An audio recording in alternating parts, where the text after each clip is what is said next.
You'll never be a real man again, Daniel. You're nothing but dead weight. Those were the last words Rebecca Cole spat at her crippled husband before turning her back on him and walking into the arms of his best friend, her smile dripping with triumph. What she didn't know was that Daniel's silence that night wasn't weakness, it was the first move in a transformation that would leave her begging on her knees 3 years later. What happened next will challenge everything you think you know about betrayal, strength, and revenge. Viewers, have you ever had someone underestimate you so completely that their betrayal became the very fire that remade you? How did you rise from it? Share your story in the comments. After 10 years of marriage, he gave her everything. Loyalty. Sacrifice.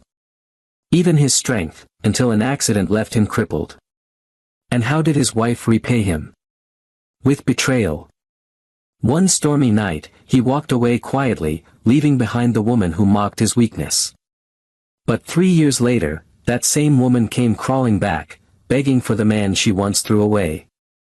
What happened in those 3 years will shock you, and make you question everything you think you know about love, loyalty, and revenge.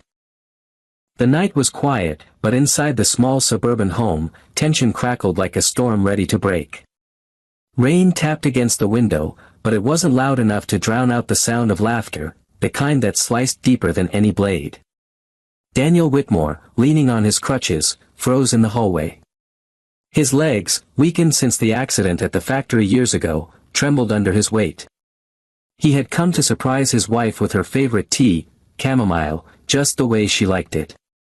But the sight before him made the mug slip from his hand, shattering on the tile like his heart. There she was, Rebecca, his wife of 10 years. Her arm was draped around another man. And not just any man, Jason, his so-called friend. They sat close on the couch, whispering, her laughter echoing like a cruel melody. "You deserve better than him," Jason murmured, brushing Rebecca's hair back. Rebecca smirked, eyes gleaming with venom. "Better? Jason, I've already got better. Daniel is a crippled man. He'll never be a husband again, not really. He's nothing more than dead weight." Daniel's throat tightened. He wanted to scream, to demand an explanation, but his voice died inside him. Every word she said pressed against him like a stone crushing his chest. He leaned harder on his crutch, steadying himself, forcing back tears. He wouldn't give them the satisfaction of seeing him broken. Jason chuckled, low and mocking. If he had any pride left, he would just leave. Rebecca's laughter followed, crueler this time. "Oh, he won't. He's too weak." But in that moment, something in Daniel shifted. His silence wasn't weakness, it was resolve hardening. Without a word, he turned. The crutch clicked against the wooden floor, steady and slow. He walked toward the door, his shadow stretching across the wall. Rebecca noticed the sound and glanced up. Her smirk faltered when she saw him standing there, his face pale but his eyes burning with something she hadn't seen in years, determination. For a second, she opened her mouth, maybe to justify, maybe to insult, but Daniel didn't give her the chance. He pulled the wedding ring from his finger and placed it on the table.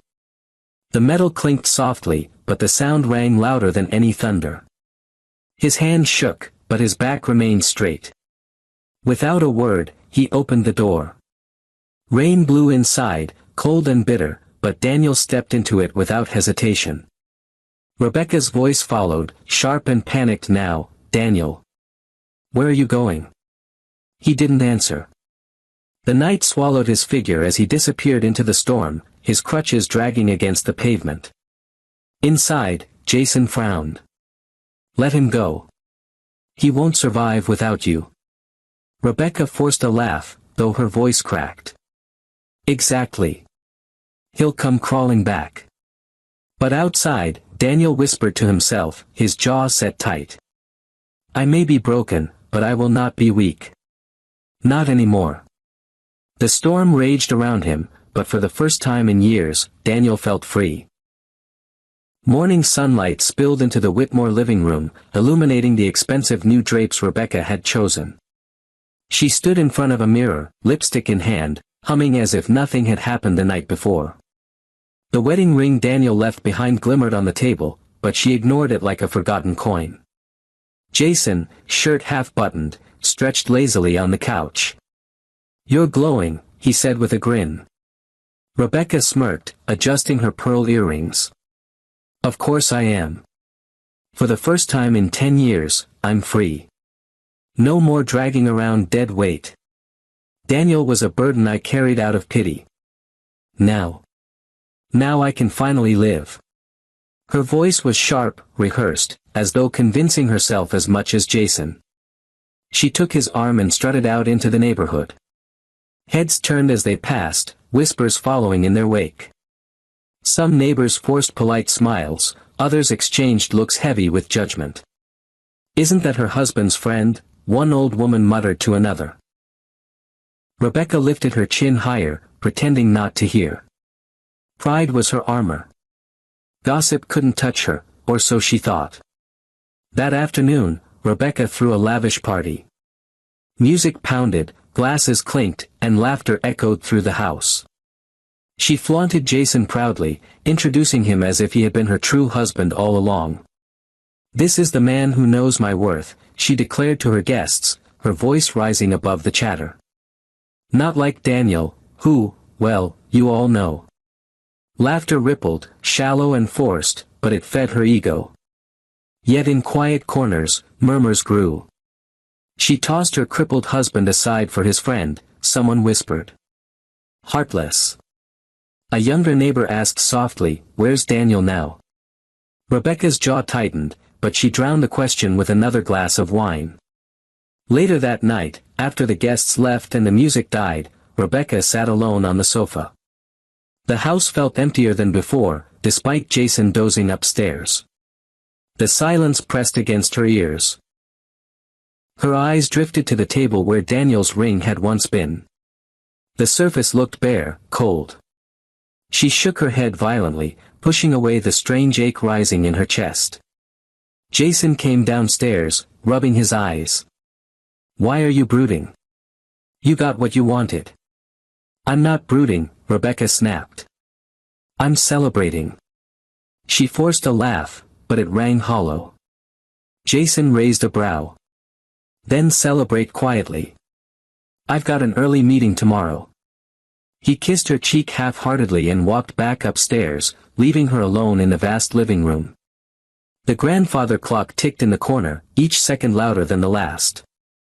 Rebecca stared at her reflection in the black TV screen, lipstick smudged, eyes tired. For the first time, a thought crept in like an unwelcome guest: what if I miscalculated? But pride smothered doubt. She poured another glass of wine, whispering to herself, "Daniel was nothing. I'm better off." Outside, the rain had stopped, but the silence of the night felt heavier than any storm. The rain-soaked night carried Daniel farther than his strength should have allowed. By dawn, his crutches sank into the mud outside a rundown boarding house on the edge of town. The landlord, a tired man with kind eyes, hesitated when he saw Daniel's limp. "You sure you can manage stairs?" he asked, doubtful. Daniel swallowed his pride. "If I can't, I'll learn." The room he rented was small, peeling wallpaper, a creaky bed, and a cracked window that let in the cold. Still, it was his. For the first time in a decade, he closed a door behind him that didn't echo with Rebecca's disdain. But freedom came at a cost. Days blurred together. Daniel woke early, pain screaming through his legs as he forced himself upright. He tried small jobs, fixing appliances, bookkeeping, but most employers looked at his crutches and shook their heads before he could finish his pitch. At night, he ate stale bread and beans, staring at the wedding photo he had taken with him. Rebecca's smile in that frame mocked him now, her hand resting on his shoulder as if she had ever supported him. His grip tightened until the glass cracked, but he couldn't bring himself to throw it away. One evening, after a day of rejection, he collapsed on the floor. The crutches lay beside him, useless sticks of wood. His chest heaved as tears streamed silently down his face. For a moment, the cruel words replayed, "He's nothing but dead weight." Daniel pounded the floor weakly. "Am I really nothing?" The silence answered. But then, something inside him hardened. Slowly, painfully, he dragged himself back up, clutching the edge of the bed until he stood again. His legs shook violently, but he forced himself to stay upright. "No," he whispered through gritted teeth. "I won't be her joke. Not forever." From that night, Daniel's resolve sharpened. He spent mornings at the library, crutches thumping between the aisles, devouring books about business, finance, and online trade. Afternoons, he took small freelance jobs he could do from his room, data entry, customer calls, anything to keep his mind sharp and his spirit afloat. It wasn't glamorous, but every coin he earned was a victory. Each rejection became fuel. The landlord's wife often slipped extra bread into his meals. "You're tougher than you look, son," she said kindly. Daniel only nodded, though inside, her words planted hope. At night, while others slept, he pushed through the pain of his therapy exercises. His legs screamed, sweat drenched his shirt, but he kept going. Every stretch, every stumble was a rebellion against Rebecca's curse. On his nightstand, he replaced the broken wedding photo with a blank notebook. The first page bore only 4 words, scribbled in his rough handwriting. "Rise. No matter what." The room was still small, the food still plain. But inside Daniel, something unstoppable had begun to grow. 3 months had passed since Daniel vanished into the storm. For Rebecca, those months had been a whirlwind of wine, parties, and shopping sprees. On the surface, she sparkled brighter than ever. But behind closed doors, cracks had begun to spread like fractures in glass. It started with Jason. One morning, she found him at the kitchen table, scrolling through his phone with a grin that wasn't meant for her. "Who are you texting?" she asked casually, pouring herself coffee. Jason smirked. "Relax, Beck. You're too jealous. Enjoy your coffee." Her jaw tightened. She tried to brush it off, telling herself she was imagining things. But the late-night calls, the perfume lingering on his shirt, the way he stayed out longer each evening, none of it could be ignored. Still, Rebecca plastered on a smile in public. At a dinner party, she raised her glass high. "To Jason," she declared, "the man who gave me a new life." The guests clinked glasses, but their eyes told another story. Whispers circled, wasn't he Daniel's friend?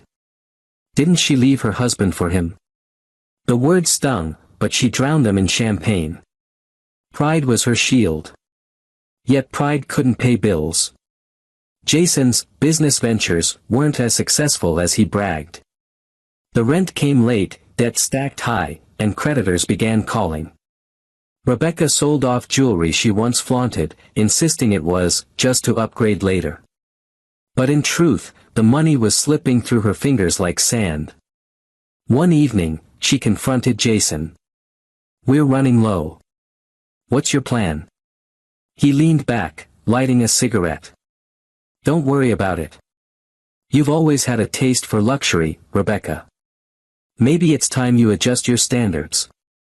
The words sliced deeper than he knew. She had left Daniel for this, for a man who now treated her like an inconvenience. Rebecca stormed upstairs, slamming the door. She stared at her reflection in the mirror, the flawless makeup, the designer dress. But behind the mask, her eyes looked tired, older. Loneliness pressed against her chest like a vice. That night, she dreamed of Daniel. She saw him standing in the rain, eyes burning with something she hadn't recognized back then. In the dream, he didn't beg her to stay. He simply walked away, and for the first time, Rebecca felt a pang of regret so sharp it woke her. The next morning, while folding laundry, she overheard 2 neighbors outside.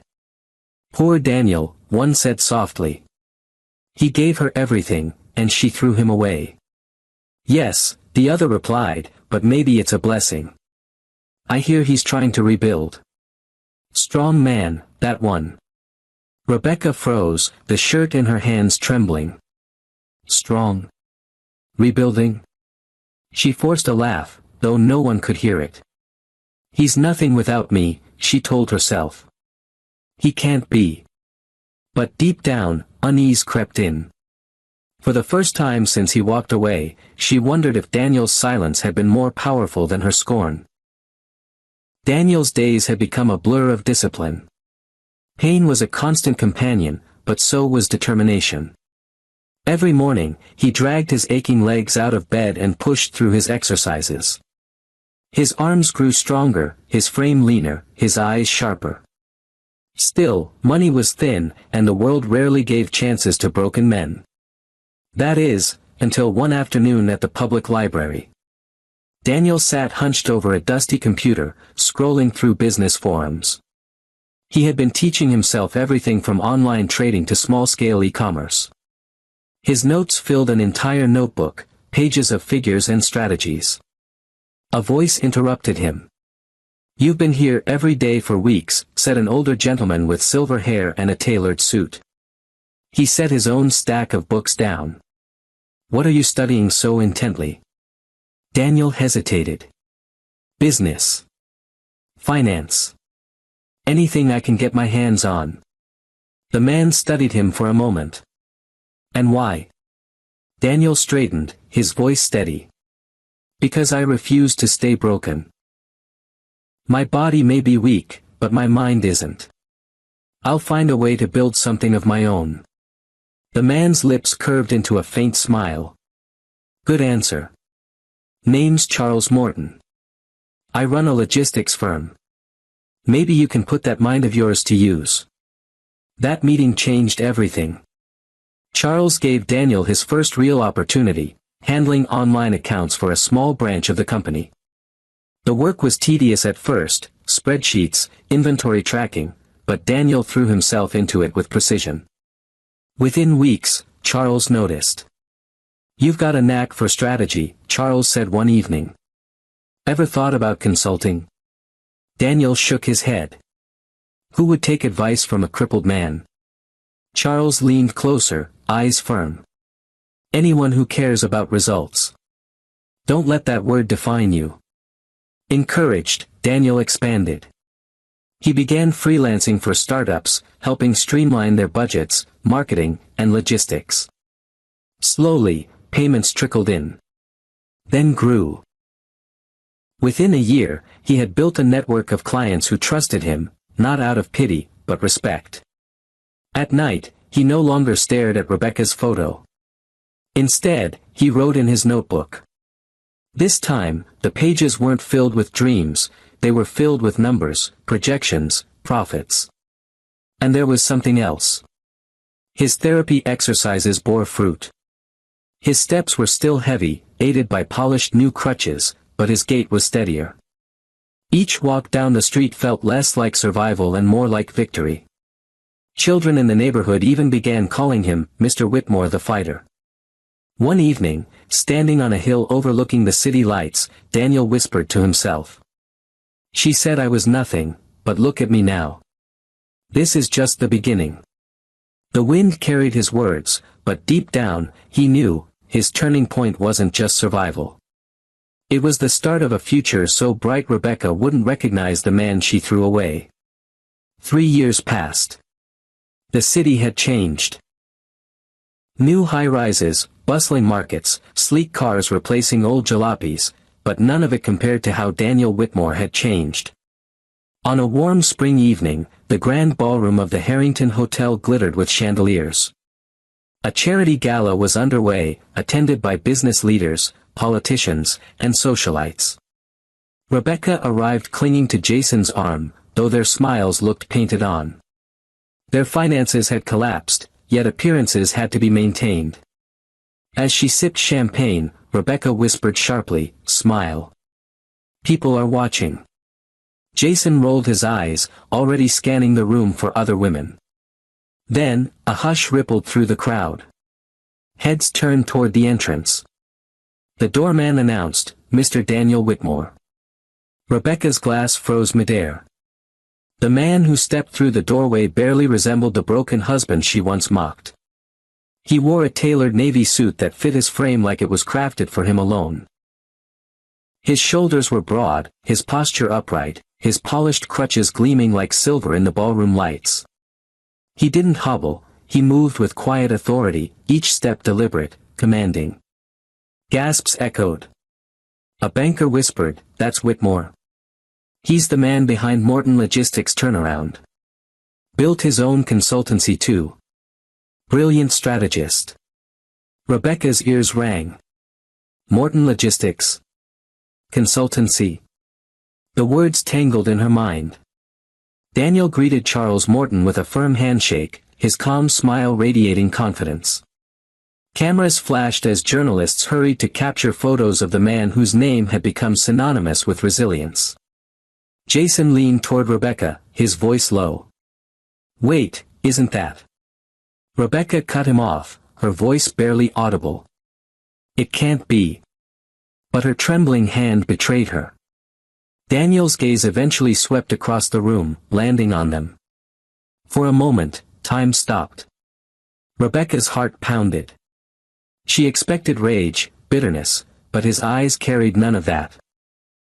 Instead, they held something worse, indifference. He walked past them, acknowledging their presence with nothing more than a nod. That simple gesture, cool, detached, shattered her pride more than any insult could. Throughout the evening, Daniel moved like a man who belonged. Investors sought him out, reporters scribbled his words, leaders laughed at his subtle wit. The ballroom pulsed with admiration for him. Rebecca, once the center of attention, now sat invisible in the corner. She gripped Jason's arm, but he had drifted toward the bar, uninterested. Finally, unable to contain herself, Rebecca rose. Her heels clicked across the marble floor as she approached Daniel. Her voice quivered, but desperation steadied it. "Daniel." He turned slowly, his expression unreadable. Rebecca swallowed hard, her pride cracking with every word.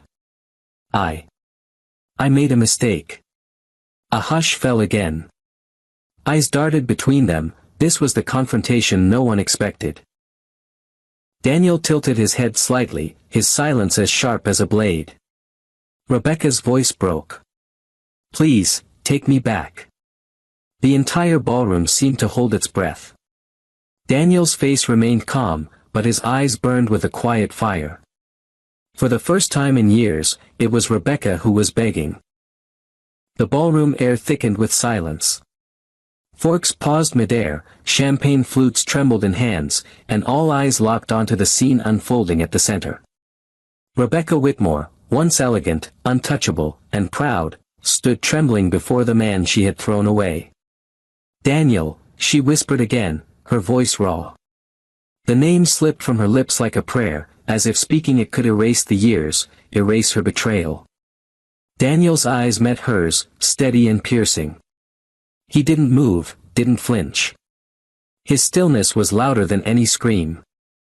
Rebecca's throat tightened. Her hands twisted nervously in front of her. I was wrong. I was blind. Jason, he lied to me. He promised me a life, but he ruined everything. I should have stood by you. Please, Daniel. Please, forgive me. Take me back." Gasps swept through the crowd. The woman who had once mocked her crippled husband was now begging, her words echoing through the gilded hall. Jason, leaning on the bar, smirked bitterly. "Unbelievable," he muttered. He didn't step forward to defend her. Didn't care if she grovelled. Rebecca reached out, her fingers trembling inches from Daniel's arm. "You were a good man. Better than I ever deserved. I was foolish, selfish. I see that now. Just, give me another chance. We can start over." Her knees buckled slightly, and she clutched at the hem of his suit, clinging like a drowning woman to a lifeline. The room erupted in whispers. Is that his ex-wife? She's begging him. How the tables have turned. But Daniel remained silent. His eyes were calm, his jaw set firm. Rebecca's tears smeared her makeup, leaving dark trails down her face. Her voice rose, breaking under the weight of desperation. "Don't you see? I need you, Daniel. I was wrong, but I can change, I can be better. Just don't leave me like this. Not again." Still, no answer. The tension built until even the chandeliers seemed to hum with anticipation. Daniel's silence wasn't cruelty, it was justice. Every second he withheld words was a mirror reflecting back the pain she had once caused him. Finally, he leaned slightly closer, his voice low but sharp enough to cut through the noise. "When I needed love, you gave me betrayal." His words were steady, measured, almost gentle. But each syllable landed like a hammer. Rebecca froze. Daniel straightened, his polished crutches gleaming under the ballroom lights. "Now you need help. But I have none left to give you." Her lips parted in shock, a sob catching in her throat. She collapsed back onto her heels, clutching her face. Around them, the murmurs turned to pity, not for him, but for her. For the first time, Rebecca understood the depth of what she had lost. Not just a husband, but a man who had become more than she ever believed he could. And now, he was untouchable. Daniel turned away, leaving her kneeling in a puddle of her own shame. The ballroom erupted in hushed awe. The crowd barely breathed. Rebecca knelt on the polished marble floor, mascara streaking her cheeks, clutching the hem of Daniel's suit as though it were her last hope. The woman who once paraded her freedom like a crown now looked small, broken, desperate. "Daniel," she whispered hoarsely, "don't turn your back on me. Please, don't do to me what I did to you." Her voice cracked on the last word. The irony of her plea wasn't lost on anyone in the room. Daniel paused, the weight of her words lingering in the air. Slowly, he lowered his gaze to her. His expression was not one of anger, nor triumph, it was something deeper. Pity. He spoke quietly, but the ballroom was so silent that every word carried. "I begged you once, Rebecca. 10 years of my life, I gave you everything I had. And when I needed you most, you laughed. You mocked me. Do you remember?" Rebecca shook her head wildly, tears spilling. "I was foolish. I was cruel. But I can change." Daniel raised a hand, silencing her. His voice was firmer now, ringing through the hall. "Change? No. You didn't betray me by accident. You chose. You chose Jason. You chose pride. You chose to treat me as less than a man." Jason, still at the bar, smirked into his glass, not even bothering to intervene. That sting cut Rebecca deeper than any insult Daniel could offer. "You said I'd never survive without you," Daniel continued. He took a step forward, his polished crutches clicking like a metronome of justice. "But look at me now, Rebecca. Look." She lifted her face, her sobs ragged. The man before her wasn't the broken husband she discarded, he was taller somehow, stronger, carrying himself with dignity no wealth could buy. The whispers around them echoed her realization, he had risen without her. Rebecca's hands slipped from his suit. She fell back against the floor, shaking her head as if denial could turn back time. "Please. Daniel, don't leave me like this. Don't humiliate me. I'll do anything." Daniel inhaled deeply, his jaw tightening. For a brief moment, sorrow flickered in his eyes, sorrow for the 10 wasted years. Then he exhaled, and with it, released her from his life. "I don't need your apologies," he said evenly. "What I needed was your loyalty. And that, Rebecca, you already gave away." A sharp gasp broke from the crowd. Daniel turned, his suit catching the light, his every movement radiating strength. Without another word, he walked away, the sound of his crutches echoing like thunder through the hall. Rebecca reached out weakly, but her hand grasped only air. She collapsed into sobs, the stares of the wealthy and powerful burning into her. Pride was gone, reputation shattered, she was nothing but the woman who threw away a man she thought was weak. And now the whole world saw her regret. The ballroom doors closed behind Daniel, the echo of his crutches fading down the marble corridor. Outside, the night air was crisp, carrying the faint hum of city traffic. He paused at the bottom of the grand staircase, drawing in a slow, steady breath. The confrontation was over. The ghosts of the past no longer chained him. A soft voice called out. "Daniel?" He turned, and there she was, Clara Hayes. The woman who had been by his side during the climb from nothing. Clara was elegant, her dress simple but radiant under the streetlights. She wasn't part of the wealthy elite gathered upstairs, yet her presence outshone them all. She smiled gently, eyes brimming with quiet pride. "I saw what happened in there. Are you all right?" Daniel's stern expression softened. "I'm more than all right. For the first time in years. I feel free." Clara slipped her hand into his. "You deserve this, Daniel. Everything you've built, it's yours. Not borrowed, not given. Yours." The way she said it carried weight. She had seen him at his lowest, failing therapy sessions, sleepless nights at the computer, the rejection letters piling up. She had cooked meals when he couldn't stand, read business articles aloud when his eyes blurred with exhaustion, encouraged him when no one else believed. Now, the world saw him as a success. But Clara had seen the man behind the success. A chauffeur approached, holding open the door of a sleek black car with tinted windows. Daniel guided Clara inside, his movement steady, practiced. When the door shut, the world outside dimmed, leaving them cocooned in quiet. Through the window, Daniel caught a glimpse of Rebecca emerging from the ballroom. She stumbled into the night, mascara streaked, clutching her purse as Jason walked away without a backward glance. She called after him, but he waved her off, disappearing into the crowd. Alone. That was her punishment. Rebecca's eyes flicked toward the car just as it pulled away. For a fleeting second, her gaze locked with Daniel's through the glass. She saw the life she had mocked, a crippled husband, weak and useless.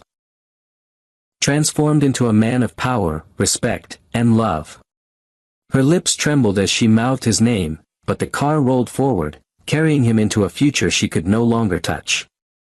Inside, Clara rested her head lightly on Daniel's shoulder. "Do you ever regret it?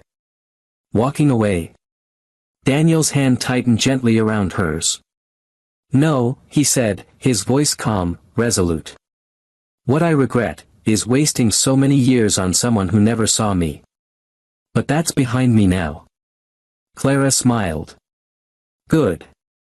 Because what's ahead looks brighter than anything you left behind." Daniel glanced out at the city skyline glowing against the night. His reflection in the glass looked back at him, not broken, not weak, but whole. And this time, he was not walking into the storm alone.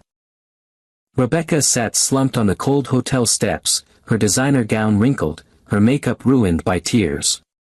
The laughter and music of the gala echoed faintly behind her, mocking her isolation.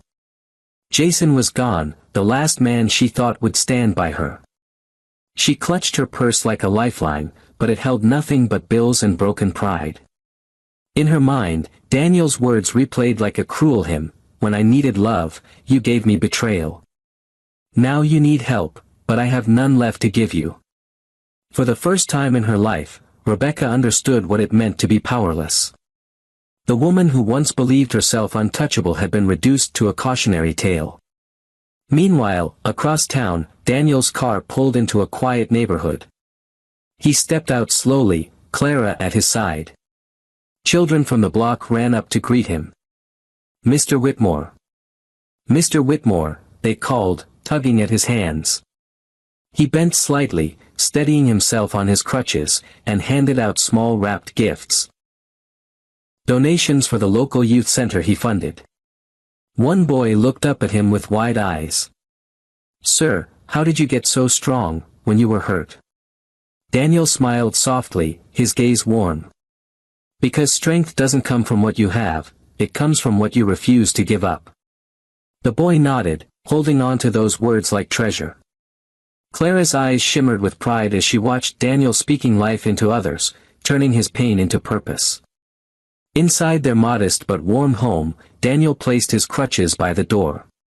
He didn't see them as chains anymore, they were symbols of every step he had fought to take. Clara set dinner on the table, her laughter filling the room. Daniel sat down, looking at her, and for the first time in years, felt peace settle deep within him. Back at the hotel, Rebecca scrolled through her phone, searching for Daniel's name. Headlines lit up her screen. From broken to brilliant, the rise of Daniel Whitmore. Resilience turned fortune. The man who refused to break. Photo after photo showed him smiling, confident, loved. And in none of them was she by his side. The realization hit like a final blow, she hadn't just lost a husband. She had lost the chance to be part of a legacy. Rebecca buried her face in her hands, sobbing. The night swallowed her cries, but the lesson was clear, betrayal had cost her everything. Across the city, Daniel lifted his glass at dinner, his voice steady, his eyes shining. To new beginnings, he said. Clara clinked her glass with his, her smile radiant. The screen faded to black with a final narration. Never mock someone's weakness. It may be the seed of their strength. And never betray loyalty, because when love turns to silence, that silence can become the loudest revenge.